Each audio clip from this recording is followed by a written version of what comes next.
Hey guys, welcome back to The Spin. I'm Katie, I'm Kevin. I'm Jonathan. And I'm Shafalika. and today we'll be discussing the vice presidential debate. So let's just get right into it. How do you guys think this debate compared to the first presidential debate? Shivalika? Wow, this presidential debate was night and day. This vice presidential debate was night and day from last week's debate between President Trump and Vice President Biden. And last night, Senator Kamala Harris and Vice President Mike Pence were actually able to speak in a more calm fashion. They took a lot more safety precautions, and although they did speak over one another sometimes, it was still a lot easier for the American public to understand what they were saying and whether or not they were answering the questions that had been asked.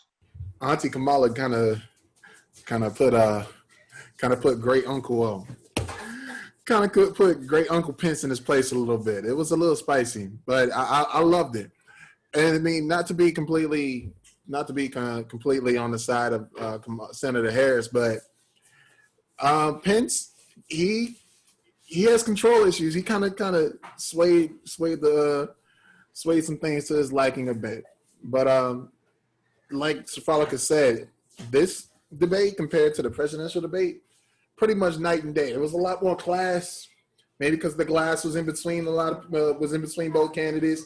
So anybody jumped the table, some didn't hit face shield, So this is definitely was a little bit more controlled and for the adults. I mean, like the way that I see it, I think both of the bases would be happy with both performances because Pence seemed controlled, which, well, at least controlled relative to what happened last week. But at the same time, Senator Harris did great.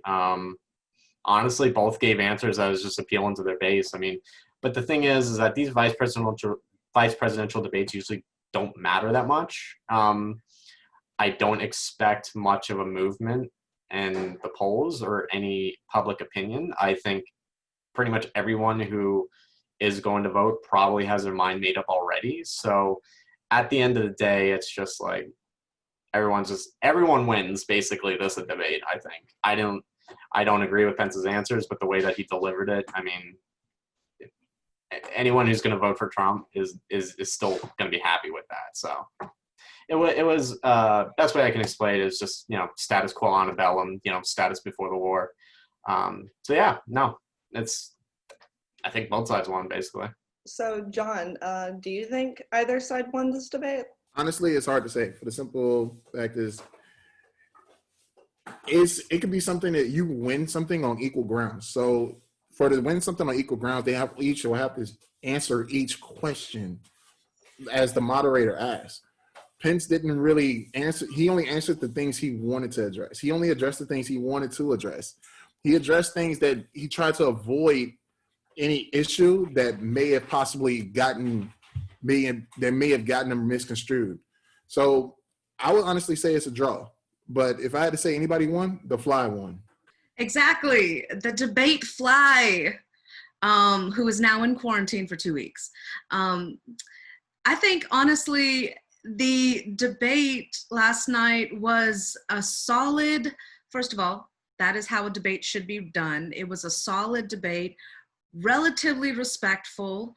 None of the political theater and antics that we've become so desensitized to. It was almost comforting to just watch people speak in a calm tone about big, important issues. I will say, though, that it was a win in many ways for Senator Harris, because not only is she the fourth female vice presidential candidate in the United States history, but she is also a woman of color who comes from immigrant parents and runs one of the largest states in our country. And I think that her teaming up with Biden, her language showed that she had become a part of the Biden campaign. She exemplified a certain level of grace under pressure. even when she was being interrupted, she was able to stand up for herself, as many professional women have to do, and say, excuse me, Mr. Vice President, I'm still speaking. I'm speaking. And that smile on her face and those eyelashes that would look over and just blink. I think she won in terms of holding her physical presence and being on an equal playing field. I think she has put to rest a lot of the old chauvinistic viewpoints on women in power, that women can't lead a country, for example, because they might be too emotional. I find that her presence, in contrast to last week's debates with their running mates, which are on the top of the ticket, I think this debate showed a sense of composure from both people. And there were times when both people, Vice President Pence and Senator Harris, whether they disagreed or not, they still made really good points that were powerful and that were actually able to land on the hearts of Americans in this country. So I'm proud of them for that. And for our country, it is a win in its own right that a woman of color is the vice presidential candidate. And aside from that, I think it was a draw as far as who made the better points. I am proud, though, that we have an equal footing between Pence and Harris. The way that I also say, and I have to come back to what John said about avoiding questions, is that, to be fair, Kamala did kind of do the same thing, especially with the thing of court packing, which most Americans, like, let me be clear, most Americans are against, like, kind of increasing the size of the courts. So she kind of dodged that. Biden has also been dodging that. So before anybody starts jumping from the rooftops about liberal media is not talking about Biden, kind of dodging that question, that's, at the end of the day, he dodged that question. So it was a big, it's smart to dodge the question because a lot of people are afraid of it, but it still doesn't, no one's really, like, it's not that big of a deal in the race. I'm looking at 538 right now. He's in their averages, he's 9.8 points ahead in the national poll. So it's not like, it's a big deal, but it's, to be fair, she did kind of skip around that question, to be fair. So that's how I see it. I agree. Yeah, let's talk about questions that got dodged. I think both candidates did that as well. One of the first questions in the debate was very timely in the sense that since President Trump has come down with the coronavirus, that in the event of a vice presidential nominee is also in charge of taking over if the president is incapacitated or passes away during their term. And one of the first questions was to both Kamala and Mike and Kamala received the same question, which was, what have you spoken to with your running mate about how this transition of power would work? And what is the plan that you have? What would you do? And we are dealing with two presidential candidates that are the oldest running candidates in our country. So we have two men in their 70s, and we need to know as Americans whether their vice presidential candidates can step up and do the job. And I think that was another question that I noticed myself asking when Kamala did dodge the question Pence was asked.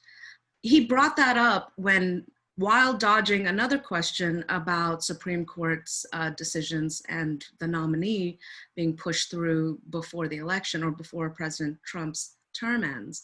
So that question was dodged by Senator Harris, but it was also a redirect from Vice President Pence.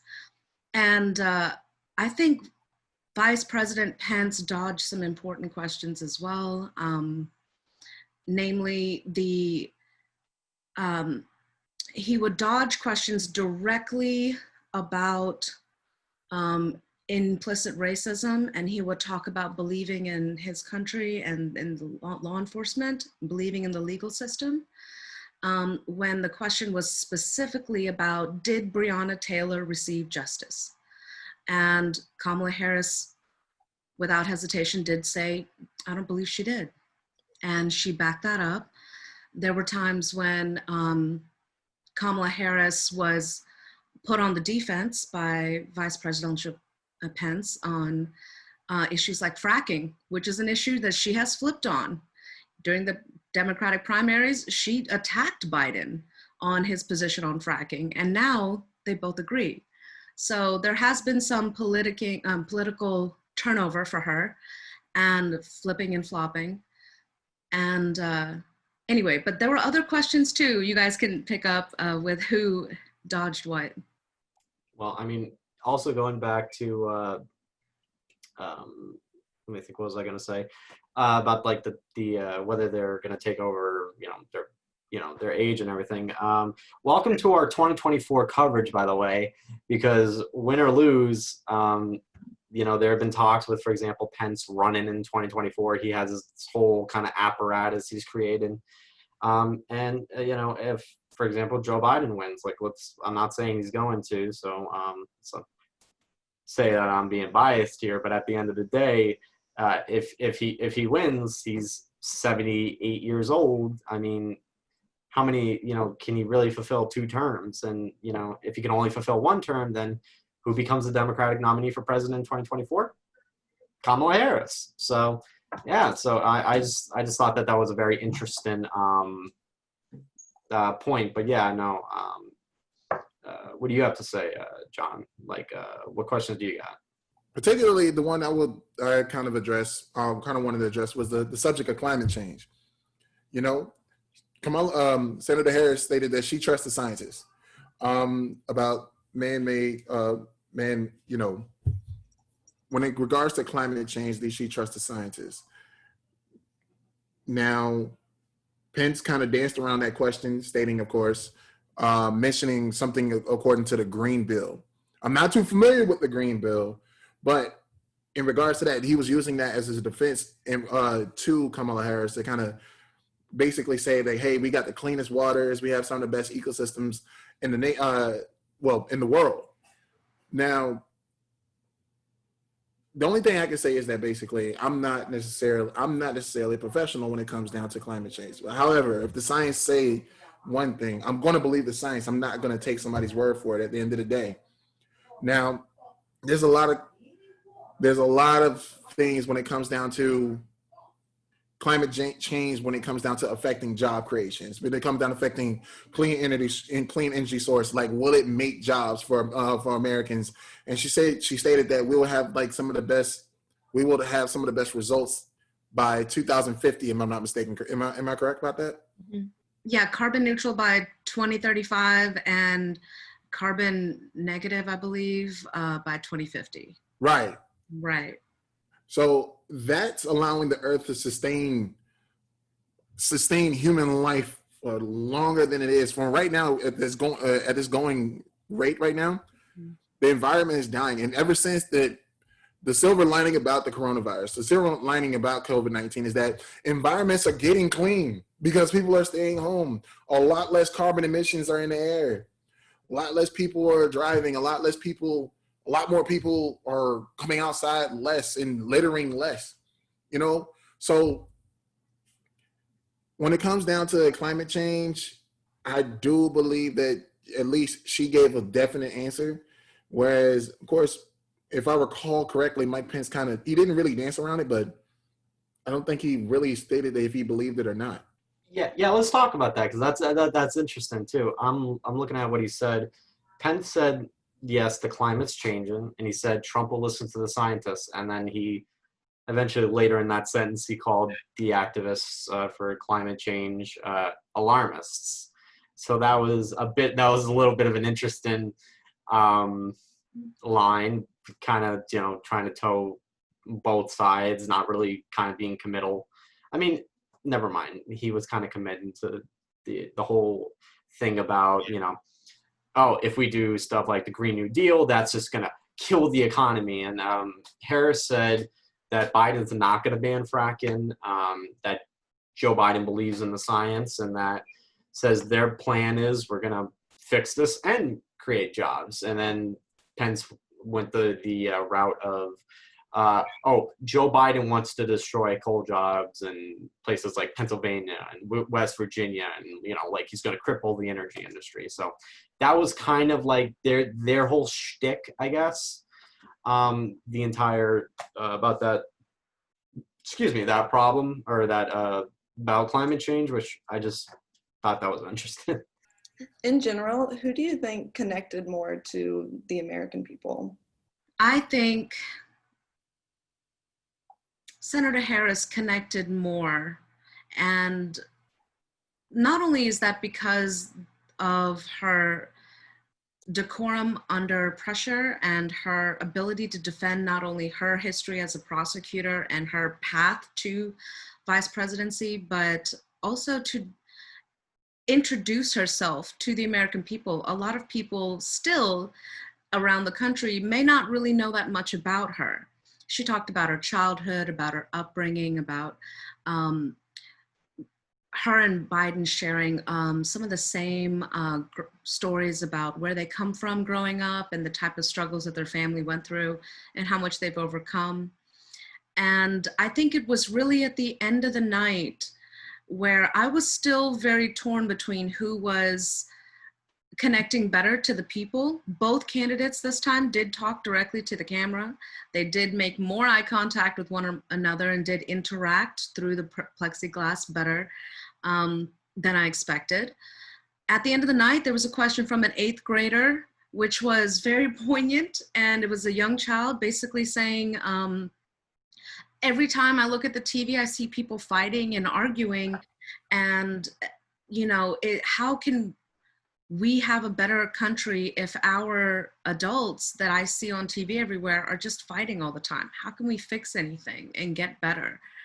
And I think Mike Pence did deliver a very good, heartfelt, parental style answer to that question. And when it came time for Kamala's response, I was wondering, honestly, how could she top what Mike Pence said? Because what he said was very paternal and nurturing. But he did in a way kind of dismiss the fact when he said, well, sometimes adults just do this because, it's how we are, and this is an exciting thing, and this is how our democracy works, that adults are going to argue. Kamala said, that's the kind of question that a leader asks. And when she spoke to that young girl answering her question, she talked about how our country is strong because of its diversity and how young leaders like that child could make a difference in the future. And that Kamala really connected to the young females, and also maybe just personally speaking for me, and I'm allowed to be a little biased when it comes to this, but as a young woman of color, I felt like she was speaking to that inner child in me, that young, ambitious, crazy girl that I used to be. And becoming a leader and putting that label onto onto a young child, giving that idea to them, I think it's fantastic. She didn't placate or talk down to the child. She also multitasked in her answer by directly addressing the American people and how important it is for them to get out and vote, because we are strong and we have a diverse base. And whether you're Republican or conservative or liberal, you need to exercise your right to vote. And then she ended it on a positive note, talking to that child. So that was really a fantastic question at the very end to ask the candidates. And I think they both did very well. I think Senator Harris was more, she was speaking to the future voters, the brand new young voters that can finally vote this year. And she was speaking to the next generation. So I think it was a little more inspiring because of that. Interesting about this, because this actually brought up something that annoyed me a little bit, not with the 8th grader, but with how Susan Page handled the question with the transfer of power. So first off, that question came up again. Will there be a peaceful transfer of power? Pence completely sidestepped it, and Susan Page did not hold his feet to the fire, saying, wait a minute, you're kind of sidestepping this extraordinarily important question about a fundamental aspect of our democracy, which is a peaceful transfer of power. And she kind of segued into, to be honest, an eighth grader's like question. And I'm like, well, you know, the vice president of the United States kind of just sidestepped the question about whether he would accept the results of the election. And then you're segueing into an eighth grader's question. Now, I'm not trying to, you know, beat up on an eighth grader, but the eighth grader kind of could have waited until we got an answer from Mike Pence. So yeah, no, she at the beginning of the debate, the moderator was like, you know, I'm going to enforce the rules, and she kind of didn't. So I'm just like, wait a minute, we're not going to get the answer to this question. You're just going to let this go. So I was just like, yeah, no, that wasn't a strong moment in the debate, I'd say. So depends on the perspective, honestly. I feel like, honestly, when it comes down to armed forces, men and women in the armed forces, you know, Pence definitely resonated with that, with that group. When it came down to the question about Roe versus Wade, overturning Roe versus Wade, Senator Harris definitely kind of resonated when it comes down to women empowerment, with women being, you know, with their physicians, and what's between a woman and her physician stays with a woman and her physician. And Pence, of course, said he was pro-life. Now, when it comes down to overall, if you're just looking at the words, then it's Pence. But if you're looking at the facts, it's Kamala Harris. Because at the end of the day, when it came down to the question where she said, President Trump was asked, did he know about the virus? This is in regards to COVID-19, back when everything was just starting to flow, back when everything was just starting to gain some type of gain traction in the U.S. He was downplayed, and Mike Pence was asked a question of why didn't the president respond sooner? Why didn't the president respond in a timely manner to the American people? He didn't want to rile the American people. If I remember correctly, that was the response. So the American people deserve this. American people deserve this. Yes, that's great if I didn't know any better. It's great if the tapes wasn't there. It's great if the transcripts wasn't there. It's great if the reporters wasn't there. It's great if the cameras wasn't there. It's great if it was actually fake news. But when it comes down to the facts of who actually resonated with the people with facts, and who actually resonated with the people when it came down to even different subgroups, not just women, but Black women, or not just men in the armed forces, or not just basically anybody in any tax bracket. I mean, all tax brackets. I always have to say Kamala Harris, because at the end of the day, Pence is telling you the things you want to hear. The same way he's already said Donald Trump has told Americans the things they want to hear. He wanted to tell the American people that this virus is nothing. It's nothing to worry about. It's like a flu. It just goes away. They just said it with those hand gestures, you know? But at the end of the day, when it comes down, it's a perspective thing. Whoever has the facts, I feel like resonated more. And to me, I feel like that's Senator Harris. All right, well, that's all the time we have for today, guys. I'm Katie. Oh, I'm Kevin. Jonathan. I'm Shafalika. And this has been The Spin. Thank you, and we'll see you next week.